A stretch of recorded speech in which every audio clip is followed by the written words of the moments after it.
Hihimos naman ako. Ilang taon mo na? Magkalapit lang. Ilang taon mo na? 39 coming 18. No.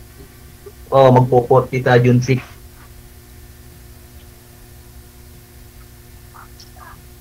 Ilan anak mo? May anak ka na? Single Pero mom? sa binatilyo na. Single mom. Kayo?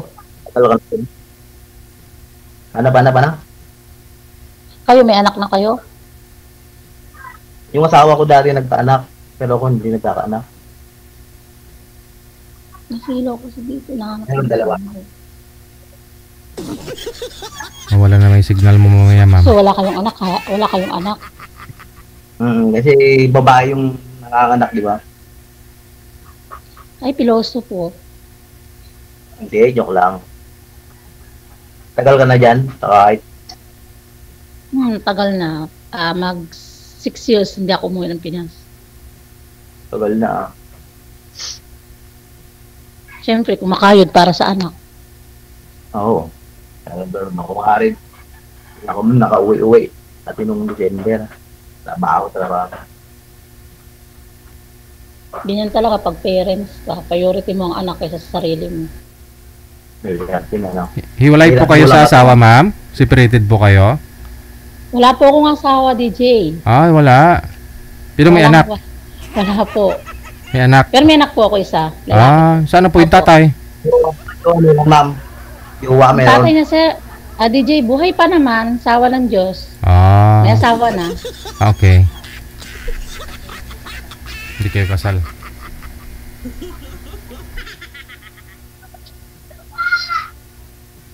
Question ni DJ, Natutulala si kuya. Na?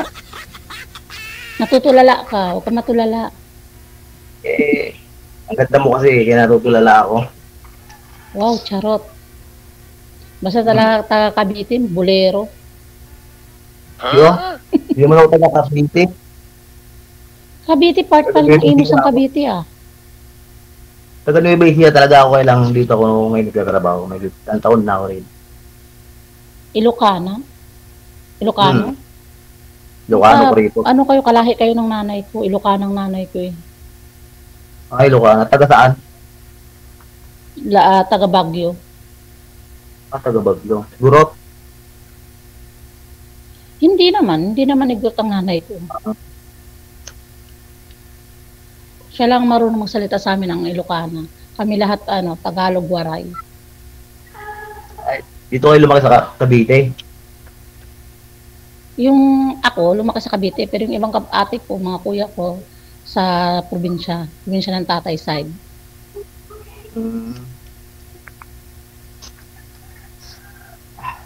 Nakakaya. First time mo lang sumali dito? Nakakaya. First time mo lang sumali? Second time na. Last year, sumali ako. Kamusta Okay, anong nangyari sa mga anak ko, mga nakausap mo? Okay naman yung nakausap ko na yun. Wala, friend lang kami.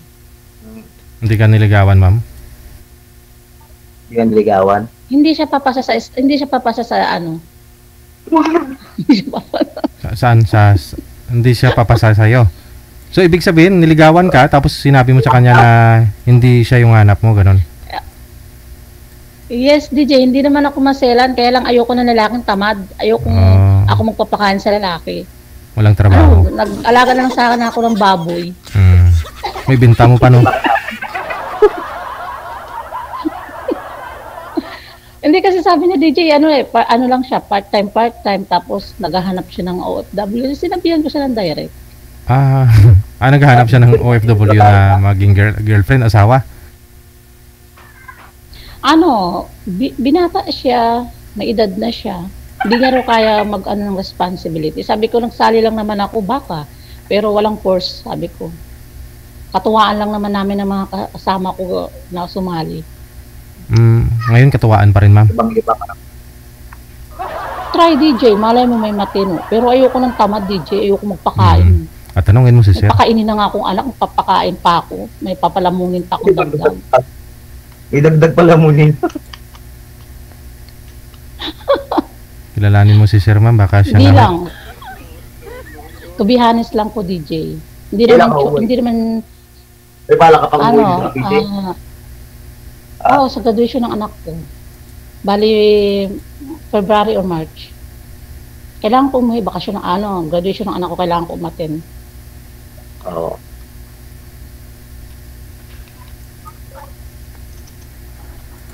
Sino bang taong ayaw umuwi ng Pilipinas? Lahat naman gusto. Kaya lang syempre, mas iisipin mo yung financial. Hayaan mo yung lungkot. Andyan lang yan. Ang financial. Di ba? Mahirap pa yung single parents. Kaya nga. Hindi po kayo nagsama ng tatay ng bata, ma'am. Bali, nung nabuntis ka, iniwan ka po ba? Ganon? Kailangan First love po kami both, DJ. Oo. Tapos?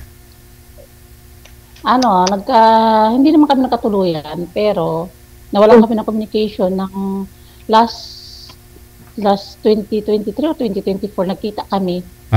May pamilya na. Nagbigay naman siya ng sa bata, pero hanggang doon na lang. Kaya lang, siyempre, may pamilya na siya. Gusto ko, sa bata lang. Pagdating sa akin, close na kami, wala na. Gusto niya kasi sa akin, sa personal kong kukunin yung pera. Ay, hindi pwede. Itiim Kaya na. sinabi ko, hindi naman kami mamamatay na magbibigay ka. Kaya kong buhayin yung anak ko. Tama. Walang force. Hindi pwede magbibigay ka, kapalit ako. Ano ka? Suswerte. May asawa naman na po siya, di ba? Meron naman po. Meron na siyang asawa. Sinabihan ko na rin po yung anak ko kung gusto mo kontakin yung tatay mo dyan. Pero ayaw din ng anak ko. Mag-asawa. Nangangarap din naman ako mag-asawa. Pero ayoko nga, gusto ko kasi yung lalaki. Ayoko ng pasaway. Pag ako nag-asawa, gusto ko yung focus na siya sa pamilya. Kasi hindi naman ako yung tipo ng babae naggala, ganito, ganyan. Kasi hindi kami magkakasundo pag yung mabisyo. Ayoko ng mabisyo. Direct to the point ako. Itanong mo kay sir kung may bisyo ba o wala, o anong nagsusupport sa anak niya, may trabaho. Tanungin mo, ma'am. Baka siya na hinahanap mo. Ikaw, sir, may trabaho ka po ba? Ano? Ha? Paano ba na? May trabaho daw po ba? Oo. Nagsusupport ka ba sa anak mo? Siyempre, yan lang nga. Yung asawa ko, Kasal? wala na. Oo. OFW din sila ate. Pag uwi, sa iba naman na umuwi. Sumali sa mga Mahirap GC. kasi pag- Sa pinaka- Mahina ang ng asawa mo, mahina ang niya, ang sabi natin tukso. Pero sa bagay, minsan kasi nasa Pilipinas din ang pagkukulang. Kasi kami mga OFW, attention din ang hinihingi namin sa inyo. Libang sa mga GC. May inlab yata. Yan ko na. Baka naman hindi kong binibigyan ng attention, kaya na-inlove sa iba. May trabaho din naman ako. Tapos yung mga anak ko, ginagaya ko pagpapasok. Pero parang walang kuwan. Mahirap kasi kasal kayo eh. Pag natsugi ka, siya makakakuha kung anong meron ka. Lugi ang pangalawa. Ano ba? Kaya ko na nga. Para Hindi, ang tanong kung may kukunin din naman. Kompleto naman benefits mo, sir. SSS, pag-ibig, ano pa? oo, sir. Leto.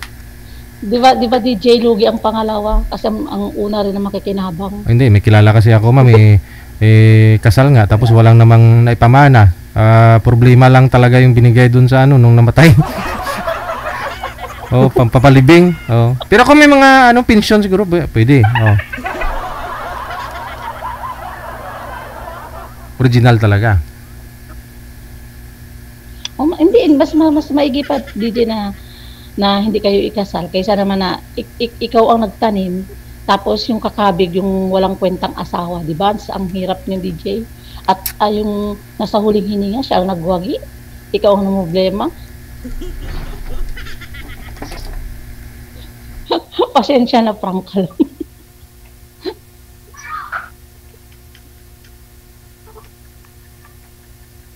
Asan yan yung mga anak mo, kuya? Sa mama ko. Sila nag-aalaga. Ilang taon na? Ano? Ilan taon na? One na. 15 na, saka 12. Matanda, anak ko 17. Binapilyo na. Bago ka nag-asawa. 21. Hmm.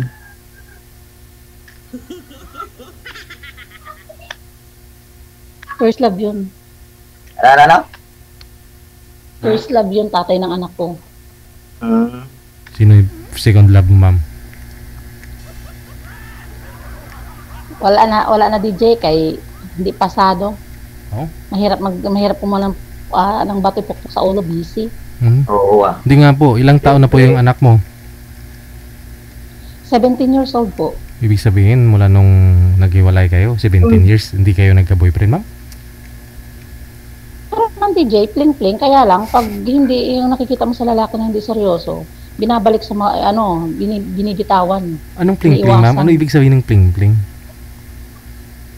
I mean, DJ na, sabi nga nila, di ba, na okay, yung masid-masid muna kayo. Pag hindi kayo Ay. bakit yung patatagalin? Yung usap-usap. Opo. Tapos pag nakita nyo na hindi kayo comfortable, let go. Yun pala yung pling-pling. Eddie, wow. Ano, jamming ba? Jamming. Marami kasi ibig sabihin DJ ng pling-pling. Ibang pling-pling na alam mo na, ibang pling-pling na iba rin. Kaya nga nagtatanong ako kung ano ibig sabihin ng pling-pling. Usap ba? Usap. Especially kung OFW ka. Okay. Tulad po nito ngayon, kung connected na kayo ni Sir Alvin, magpipling-pling din kayong dalawa nito. Depende DJ kung kaya, kung matitiis niya yung ugali ko. Siyempre mag-uusap kayong dalawa, sabi mo ma'am, para makilala mo siya, magpipiling-pling kayo. Oo. Di ba? Magpling-pling kayo mamaya. Mamaya sa off-cam pling-pling kayo. Pag hindi busy, kasi pag oras ng trabaho, add mo na lang ako sa Facebook. Tanong pa ako kayo ma'am, para makilala po ninyo si Sir. Para mamaya, pag off-cam, konti na lang po yung mga dapat mong alamin. Natutulala na si Kuya eh. Ano? Natutulala na. Oo, sa kagandaan mo natutulala na. Sus! Hindi ako makukuha sa bola. Uy, hindi mo ba alam, number 1 ako ng bobola. Wow! Sana all. Bulera.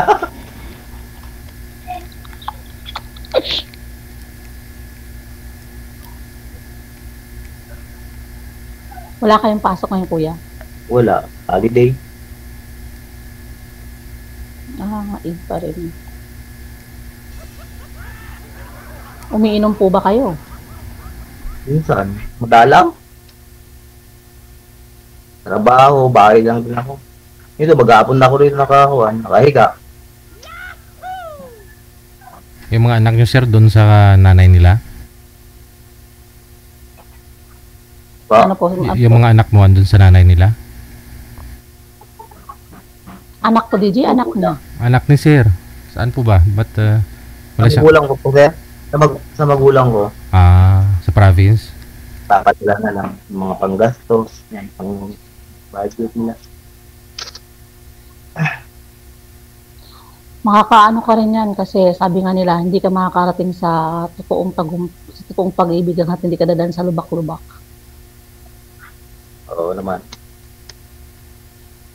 Importante focus ka sa anak mo muna.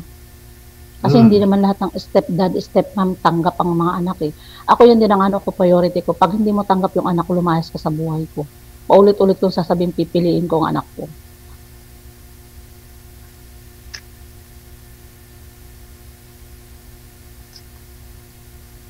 Natulala na si Kuya. Ano? Natulala.